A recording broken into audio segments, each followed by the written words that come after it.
अच्छी तरीके से हाउस चलेगा, आपकी बात आएगी। आप लोग चलें, प्लीज चलें। आप चलने दो। हाँ, या आप मुझे टेस्ट करने आए थे कि अपना टेस्ट देने आए थे?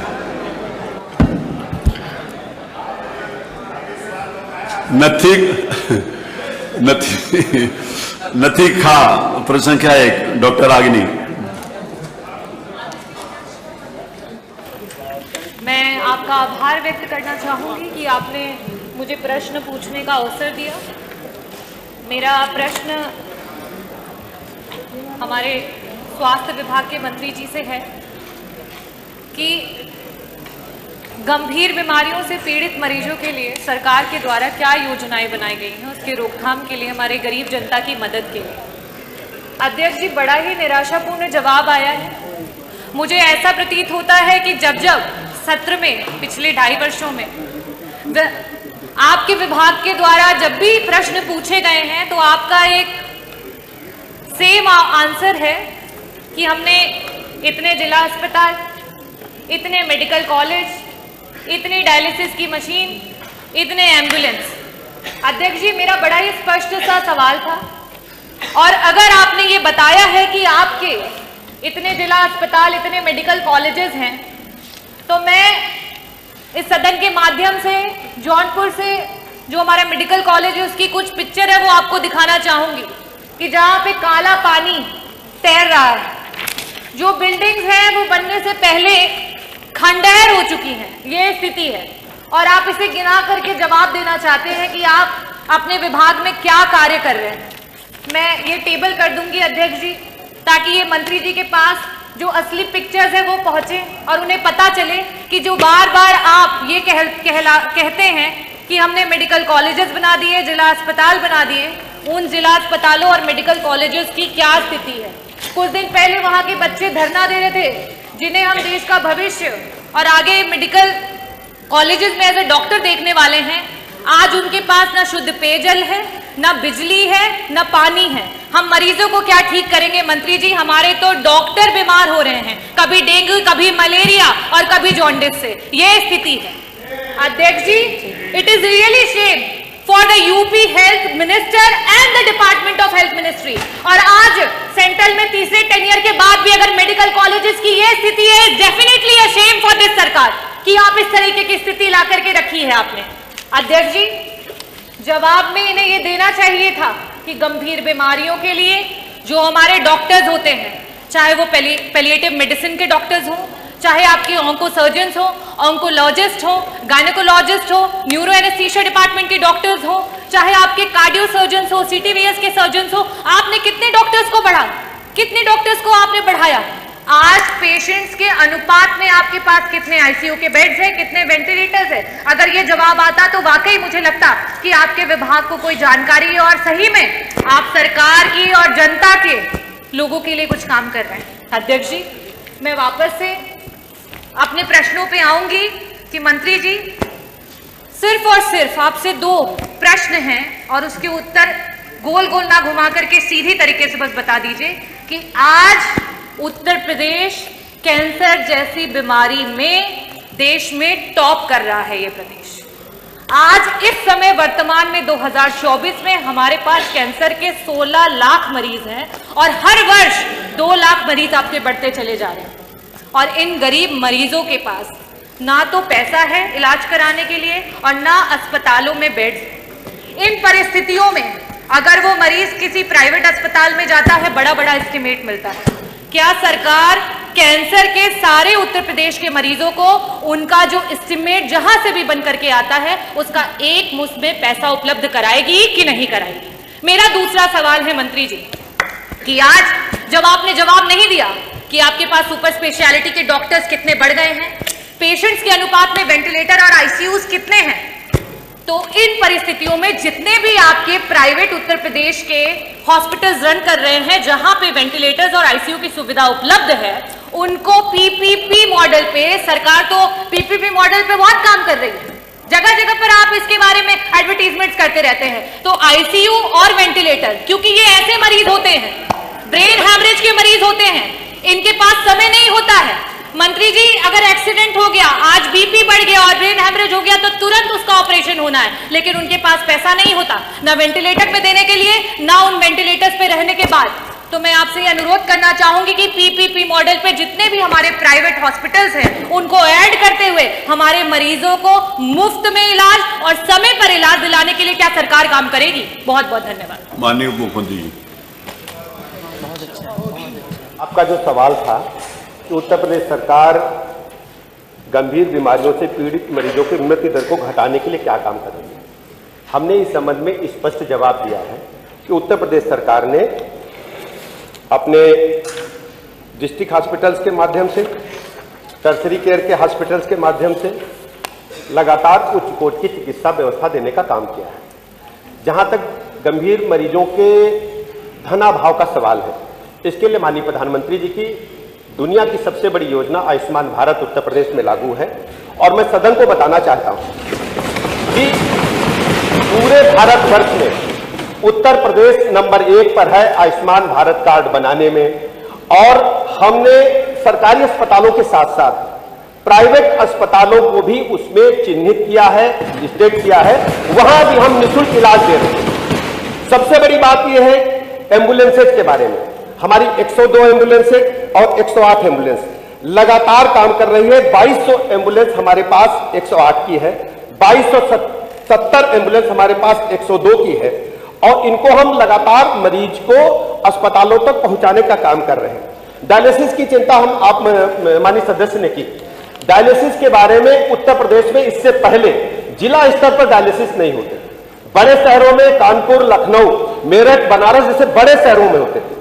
डायलिसिस की सुविधा देने वाला राज्य 74 जनपदों में आप हर जिला मुख्यालय पर डिस्ट्रिक्ट हॉस्पिटल में 10 बेड उपलब्ध है, जिससे डायलिसिस की सुविधा हम दे पा रहे हैं। 71 हमारे जिला चिकित्सालय हैं जहां हम सिटी स्कैन की सुविधा पहली बार दे पा रहे हैं। पहले डिस्ट्रिक्ट हॉस्पिटल्स में सिटी स्कैन की सुविधा नहीं होती। इसके अलावा टीबी रोगियों के बारे में आपने चिंता ही नहीं की। टीबी रोगियों के बारे में पहली बार उत्तर प्रदेश सरकार ने टीबी रोगियों को इतनी बड़ी संख्या में चिन्हित किया है, और चिन्हित करने के साथ साथ टीबी से मुक्ति दिलाने के लिए हम उनको गोद भी ले रहे हैं। हमारे सभी अधिकारी, हमारे माननीय विधायकगण, हमारे जनप्रतिनिधिगण, और उनको पोषण सामग्री भी उपलब्ध करा रहे हैं। टीबी की रोगियों की संख्या में हम तेजी के साथ कम करने के दर तेजी के साथ आगे काम कर रहे हैं। इसके अलावा सभी जिला चिकित्सालयों में हमने क्रिटिकल केयर यूनिट बनाए हैं जो आज तक नहीं थे, जो 50 और 100 बेड के हैं, जहां पर हम सभी टर्शरी केयर की सुविधाएं उपलब्ध कराने जा रहे हैं। जहां तक स्पेसिफिक सवाल कैंसर से पीड़ित मरीजों के लिए है, हम आपको बताना चाहते हैं आयुष्मान भारत कार्ड के साथ साथ माननीय प्रधानमंत्री जी की जो अपना निधि है और मुख्यमंत्री जी की जो व्यक्तिगत मुख्यमंत्री जी जारी करते हैं गंभीर मरीजों के लिए, ऐतिहासिक देख से पहली बार दोनों जगह मैं कह सकता हूं कि माननीय सदस्य बैठे विपक्ष के भी, अगर सही बोलेंगे तो पहली बार मुख्यमंत्री सहायता कोष से पहली बार इतनी बड़ी संख्या में जो भी मरीज मांगता है, इसमें कोई हस्तक्षेप नहीं है, कोई भी इसमें विभाजन नहीं है। जो भी मरीज मांगता है उसको आवश्यकता अनुसार धनराशि उपलब्ध कराई जाती है। उसमें जाति, धर्म, संप्रदाय, दल को हम लोगों ने नहीं देखा है। आप लिस्ट उठा करके देखेंगे बड़ी संख्या में मुख्यमंत्री सहायता कोष से हमने सहायता गंभीर रोगों से पीड़ित मरीजों को प्रदान की है जिन्होंने डिमांड किया है। और यह भी मैं बताना चाहता हूं, जहां तक एक सवाल प्रश्न में विस्तार से आपने बोला जौनपुर के मेडिकल कॉलेज के बारे में, वैसे तो माननीय अध्यक्ष जी हम किसी को नंगा नहीं करना चाहते, किसी को आईना दिखाना नहीं चाहते, लेकिन चूंकि माननीय सदस्य ने सवाल उठाया तो मैं स्पष्ट कर दूं, जौनपुर का मेडिकल कॉलेज समाजवादी पार्टी की सरकार में बनना शुरू हुआ। आप सुन लीजिए पूरी बात, सुन लीजिए अध्यक्ष, उत्तर जौनपुर का मेडिकल कॉलेज सुनिए। अरे बैठो ना तुम, अरे सुनो भैया विधायक जी, अरे बैठो प्लीज, मैं आप ही की बात कर रहा हूँ, आपकी नीति में बनना शुरू हुआ। रुकिए, अभी रुकिए ना, फीस नहीं। अरे उत्तर आ जाने दीजिए सारे भैया, पानी पी लो। मैं ऊंचा बोल रहा है, मुझे रोक रहे हैं कि ऊंचा मत बोलो, आप भी मेरा सहयोग करो। चलो देख लूंगा, वो अनुचित होगा तो हटा देंगे।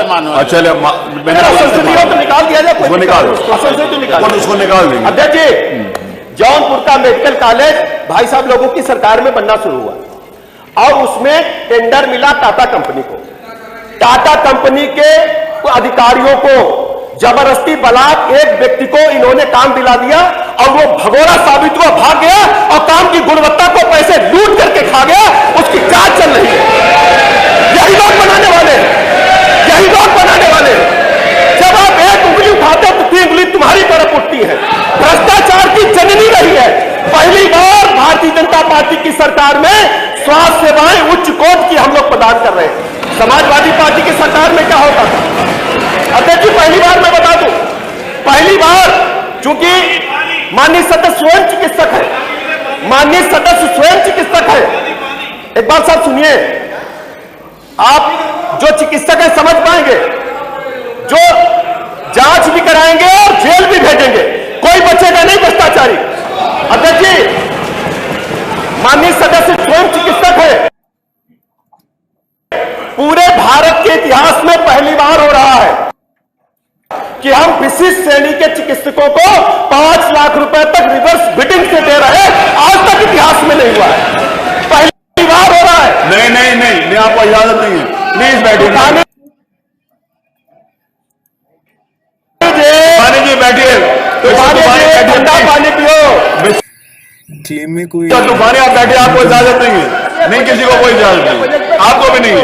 उत्तर आ जाने, आप संतुष्ट हो या ना हो, आप नहीं। तूफानी जी, जो कुछ भी तूफानी जी कह रहे हैं नहीं लिखा जाएगा। बैठिए तूफानी जी, नहीं है, आपको इस बात की इजाजत नहीं है। You are not allowed to speak. जो कुछ इन्होंने बोला नहीं लिखा जाएगा।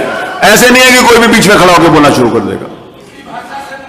डॉक्टर रागिनी बैठिए, जिनका प्रश्न है बस लास्ट प्रश्न वो पूछेंगे बस। अध्यक्ष महोदय, मैं दोषी मंत्री जी को नहीं ठहराऊंगी, क्योंकि director general of medical education एक समय था कि एक डॉक्टर को नियुक्त किया जाता था उस पद पे।